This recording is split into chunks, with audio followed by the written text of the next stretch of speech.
Mi padre tiene 83 años. Él se convirtió cuando tenía como unos 35, 36 años al Evangelio. Se bautizó en un pueblo llamado Villarrica, Tolima, al oriente de Colombia. Y él ha sido un buen cristiano desde ese entonces. Yo doy fe de eso. Pero mi papá nunca a nosotros se nos acercó como quizás muchos de nosotros nos acercamos a nuestros hijos, a hacer con ellos y a demostrarles a ellos que tienen un papá en esta tierra. Yo quisiera preguntarle a usted, ¿cuántos de ustedes tuvieron un buen padre? Los que lo tuvieron, levanten eso. ¿Qué fue bueno? Gracias a Dios por ellos. Pero ¿cuántos de ustedes, de los que están acá en esta mañana, no recuerdan haber tenido no un mal padre, sino a una persona cariñosa en cuanto a lo que era ser padre? Muy pocos. Es más, ¿cuántos de ustedes nunca conocieron a su padre? Que nunca supieron quién era el papá. O sea, tú sí supiste quién era tu papá, pero nunca trataste con él. Lo mataron.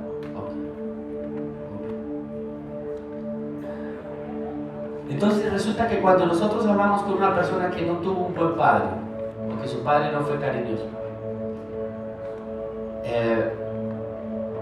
y le hablamos de que Dios es nuestro Padre, pues nosotros no, como que no asimilamos, no reaccionamos bien ante eso.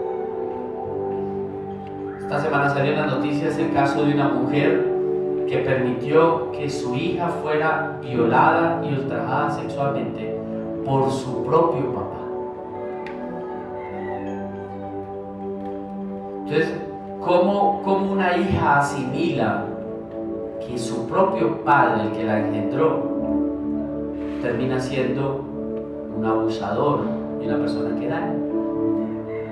Entonces, esa mala concepción de la identidad paterna nos lleva a nosotros a concluir que cuando nosotros oramos y oramos al Padre, como que no nos encajamos en esa oración.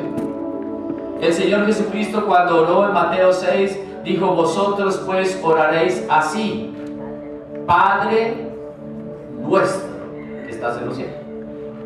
Y si usted mira el libro de Juan, el apóstol Juan escribió muy detalladamente cómo Cristo era una sola persona con su papá. El Padre y yo uno somos. La voluntad que mi Padre me envió a hacer. Él siempre habló ¿de quién? De su papá. Y la pregunta mía es que si yo me puedo detalladamente preguntarle a cada uno de los que están acá, hábleme de su papá.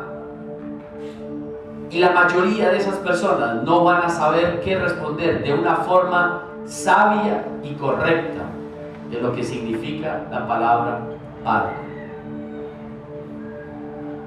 Mi papá iba a la casa y nos daba de comer, y a veces mi papá llegaba borracho y golpeaba a mi mamá.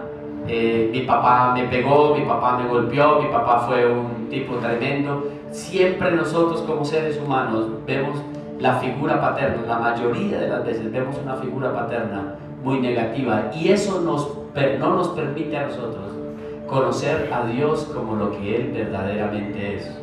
¿Un qué? Un Padre. Yo lo voy a llevar a usted a la palabra de Dios, por supuesto. Génesis capítulo 24. Lo dice la Biblia: Abraham busca esposa para Isaac. Y versículo 1 dice: era Abraham ya viejo y bien avanzado en años, y Jehová había bendecido a Abraham en todo.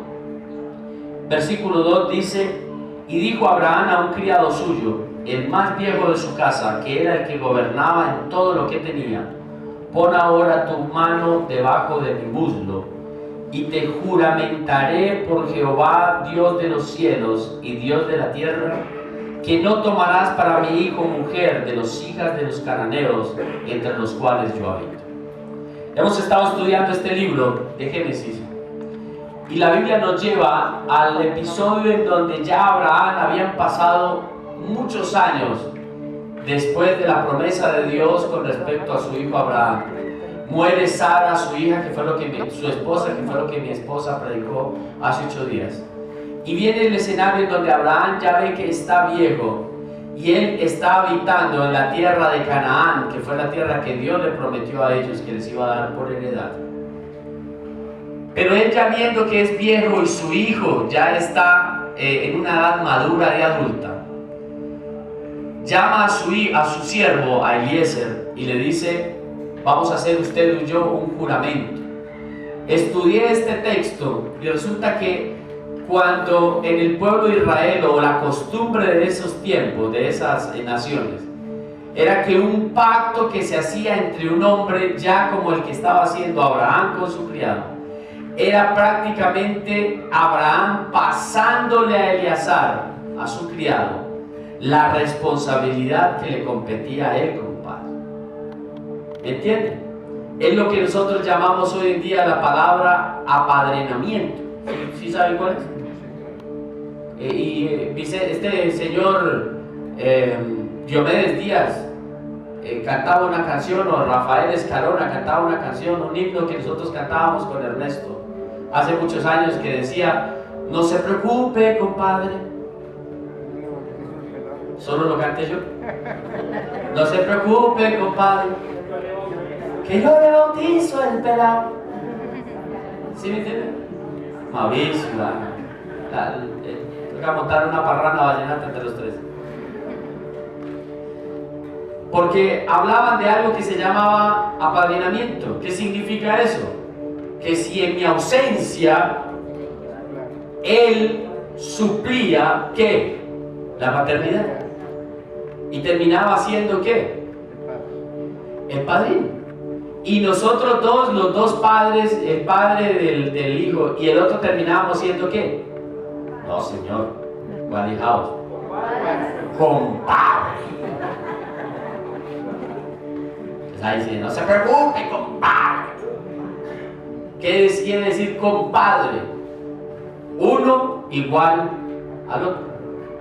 Eso fue lo que hizo Abraham con Eliezer. Abraham, ¿qué hizo con él? Lo nombró, ¿qué? Compadre.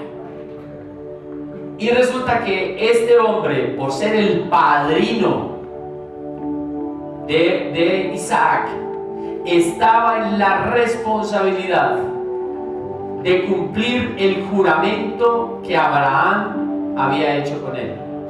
¿Y cuál era el juramento de que Abraham le había hecho, le había exigido a Isaac, a Eleazar?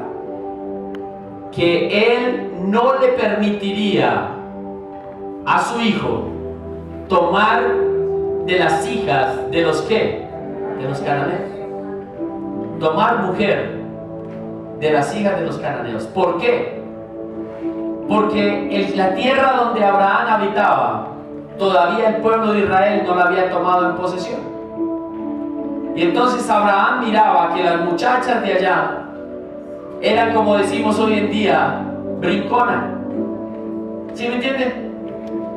O como decía mi papá, rodillijunta para ti apartada.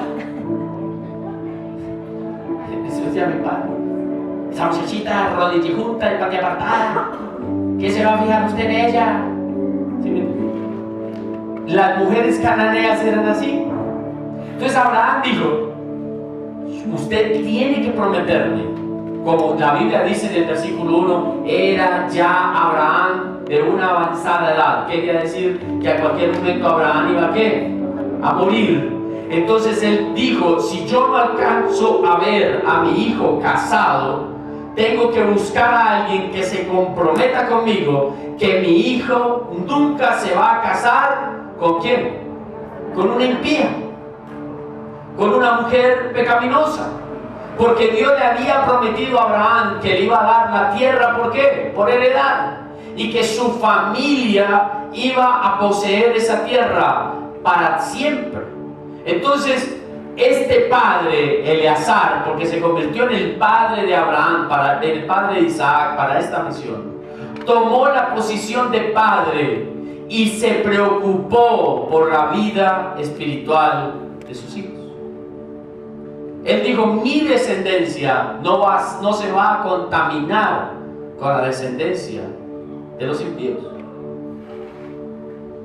Como primer punto, yo quiero explicarles a ustedes que Dios como Padre vela por nuestra integridad espiritual. Amén.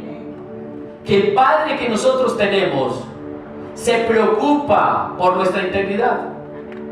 Porque cuando Dios nos dijo, cuando Dios le prometió a Abraham en Génesis capítulo 12, y en ti serán benditas todas las familias de la tierra, se estaba refiriendo a tu familia, se refería a mi familia, se estaba refiriendo a tus hijos, se refería a mis hijos, se estaba refiriendo a toda la descendencia que cree en el Señor Jesucristo. O sea que Dios evalúa, Dios evalúa que mi condición espiritual esté siempre alineada. Venga, yo le voy a hacer una pregunta, aunque este no es el tema específico, pero yo le voy a hacer una pregunta a ustedes, los que somos padres. ¿Nos fijamos con quiénes salen nuestros hijos? ¿Está usted pendiente de quién está cortejando a su hija o a su hijo? Y le voy a preguntar a usted la manera en que nos preguntaban hace 20 años en la televisión. ¿Saben dónde están sus hijos en este momento? Para meterle terrorismo a ustedes, yo le voy a preguntar hoy, usted como padre, evalúa cuáles son las personas con las que sus hijos andan en la calle. ¿Sabe usted con quién hablan sus hijos hoy? ¿Evalúa usted el computador en el que su hijo está parado 2, 3, 4, 5, 6 horas solo en la casa? ¿Le revisa usted el celular a sus hijos para ver cuáles son las amistades de él? ¿Verifica usted si usted le ha permitido a su hijo, que es una mala conducta, usted le ha permitido a su hijo tener Facebook a los 14, 15 años? ¿Verifica usted quiénes son los amigos de sus hijos? Porque si su hija tiene en Facebook allá, el mono lindo en el Facebook, y usted lo va y lo mira y es un man así, con los pectorales así, con la chocolatina acá en el pecho y mostrando el muslo, ¿usted qué va a saber si es ese? ¿Qué tal que por allá sea un viejo depravado, morboso, sucio, enfermo, que quiera dañarle la mente a su hijo o a su hijo? ¿Está usted pendiente de eso? Esto no se trata solo de hacer creer que tiene confianza en su hijo. Es bueno que usted confíe en él, pero usted tiene que estar evaluando quién es el que habla con su hijo por el celular o con su hija por el celular. Es que los hijos hoy en día creen que porque tienen voz gruesa y hablan más duro que uno, se creen con mayor autoridad que nosotros. Y yo no sé por qué hoy, es que no sé por qué. Los chinos de uno bien chaparrito, 1.60, y los hijos de los demás unos camastrones así grandototes, como decía mi papá, grandes, flojos y acabachinos, creo que era que decía mi padre, así una vaina así grandísima. Y creen que porque ya lo ven a uno chaparrito y como las colas de las vacas para abajo, pueden hablar más duro que uno. Y es que usted tiene que respetar mi privacidad. No, señor, en la casa la privacidad suya se acaba cuando usted agarre su maleta, agarre con su mujer, pague una pieza o un apartamento y viva solo. Ahí sí puede usted exigir privacidad. De lo contrario, yucatí, no hay privacidad. Entonces, ¿por qué esto? Porque es que el padre de verdad se preocupa por la vida espiritual de sus hijos. Venga acá, ¿cuántos libros le ha comprado a usted, a sus hijos, de devocionales diarios en la casa? Es más, le voy a hacer una pregunta más recurrente. ¿Usted se sienta con sus hijos a orar? ¿Usted evalúa si sus hijos oran? Yo evalúo si Samuel lo hace, porque a veces lo veo más pegado al televisor y a veces lo veo más pegado a la tablet o al computador que estudiando. No está Samuel de acá, pero estoy señalando a usted, quizás usted sea igual.